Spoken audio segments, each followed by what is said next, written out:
Hello students, welcome to online study English medium subject Hindi standard 8 students कविता 1 तेरी है ज़मीं जो हमने पढ़ा था, मैंने आपको समझाया था। आज हम उसके कुछ प्रश्नोत्तर यहाँ पे देखेंगे। तो चलिए हम प्रश्नोत्तर पढ़ते हैं। प्रश्न 1, दिए गए विकल्पों में से सही विकल्प चुनकर लिखिए।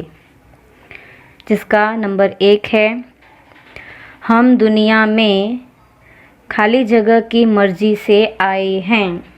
तो अ माता, ब खुदा, क पिता, ड परिवार।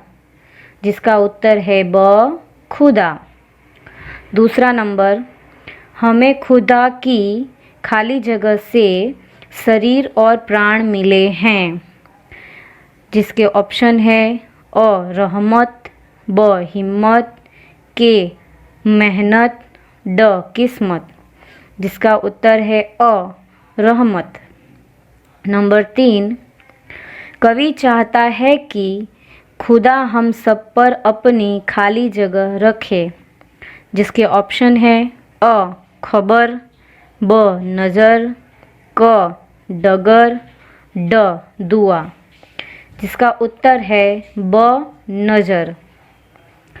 नंबर 4, खुदा चाहे तो हर खाली जगह को टाल सकता है।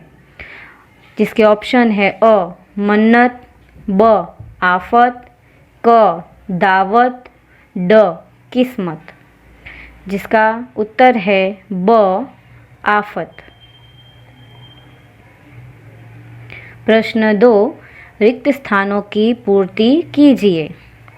जिसमें नंबर 1 है, तू है बड़ा खाली जगह तू बख्शिश कर। इसका उत्तर है मेहरबा। तू है बड़ा मेहरबा तू बख्शिश कर। नंबर 2, हम किस हाल में हैं इसकी तुम खाली जगह रखना। तो उत्तर है खबर। हम किस हाल में हैं इसकी तुम खबर रखना। नंबर 3, तू चाहे तो खाली जगह रखे, यानी तू चाहे तो हमें रखे। उत्तर है हमें।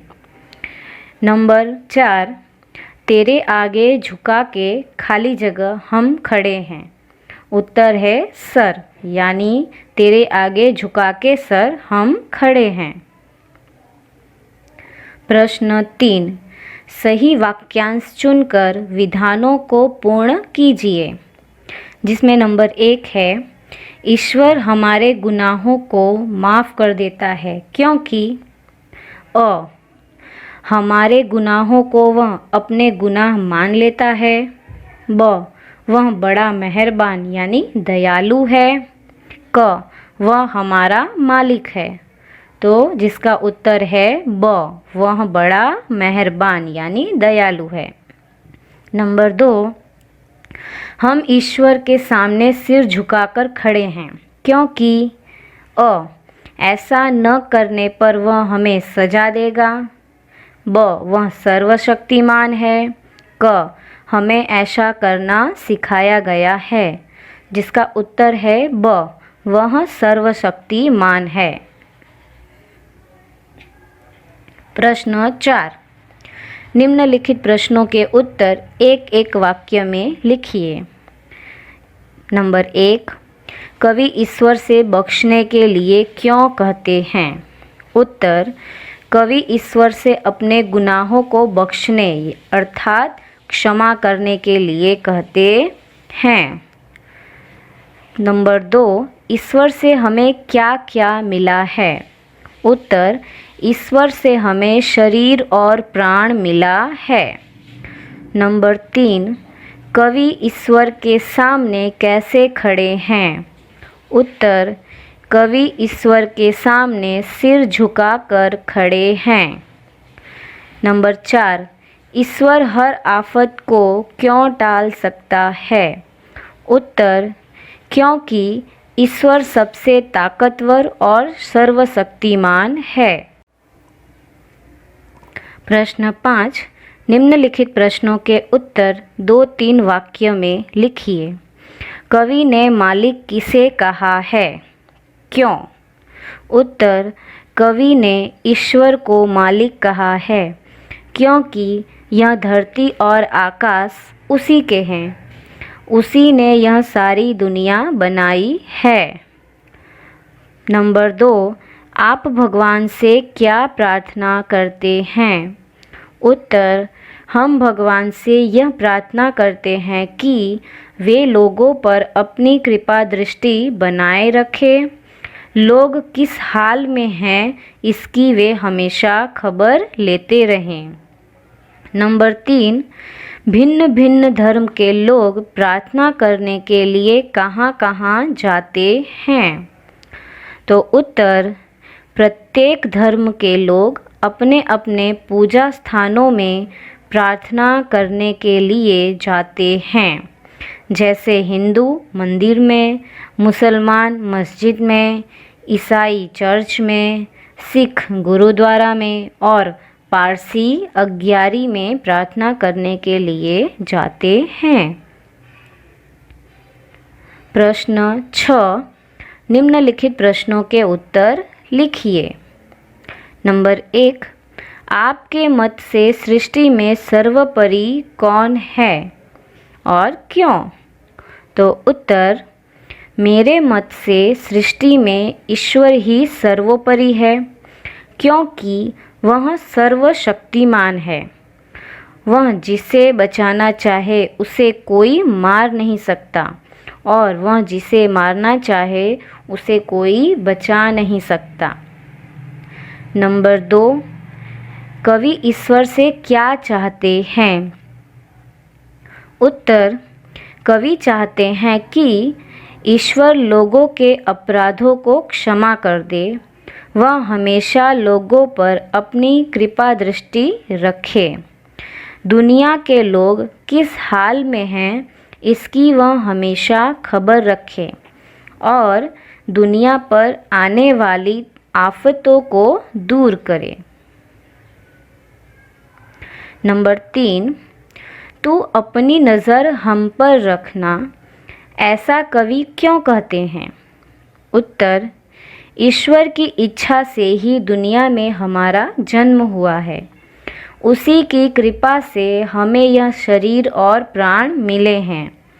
हमारा जीवन उसी के भरोसे है क्योंकि वही हमारा रखवाला है। इसलिए कवि ईश्वर से हम पर अपनी नज़र रखने के लिए कहते हैं। नंबर 4, कवि किसे सबसे ताकत वाला मानते हैं और क्यों? उत्तर, कवि ईश्वर को सबसे ताकत वाला मानते हैं। ईश्वर सर्वशक्तिमान है। वह सब कुछ कर सकता है। वह जिसे चाहे उसे जीवन दे सकता है और जिसका चाहे उसे जीवन ले भी सकता है। वह हर आफत को दूर करने में समर्थ है। इसलिए कवि को ईश्वर सबसे अधिक ताकतवर मानते हैं। नंबर 5, कवि खुदा से क्या कहना चाहते हैं? उत्तर, कवि खुदा से कहना चाहते हैं कि वह सर्वशक्तिमान और दयालु हैं। हम सभी लोग ईश्वर के सामने सिर झुकाकर खड़े हैं। वह सब पर अपनी कृपा दृष्टि बनाए रखे और लोगों पर आई हुई विपत्तियों को दूर करता रहे। प्रश्न 7, निम्नलिखित शब्दों का वचन परिवर्तन कीजिए। जैसे एक वचन से बहुवचन और बहुवचन से एक वचन में परिवर्तन करना है। नदी तो नदियाँ, किताब तो किताबें, दरवाजे तो दरवाज़ा, कला तो कलाएं, कौवा तो कौवे, धातुएं तो धातु, सड़कें तो सड़क, कुत्ता तो कुत्ते, कमरा तो कमरे, आँख तो आँखें, महिला तो महिलाएं, मछली तो मछलियाँ। प्रश्न 8, निम्नलिखित उपसर्गों के योग से 3-3 शब्द बनाइए। जैसे चौ शब्द से आपको 3 शब्द बनाने हैं, नए शब्द बनाने हैं। तो चौराहा, चौमासा, चौपाई। फिर बिन तो बिन बात, बिन ब्याहा, बिन कहे।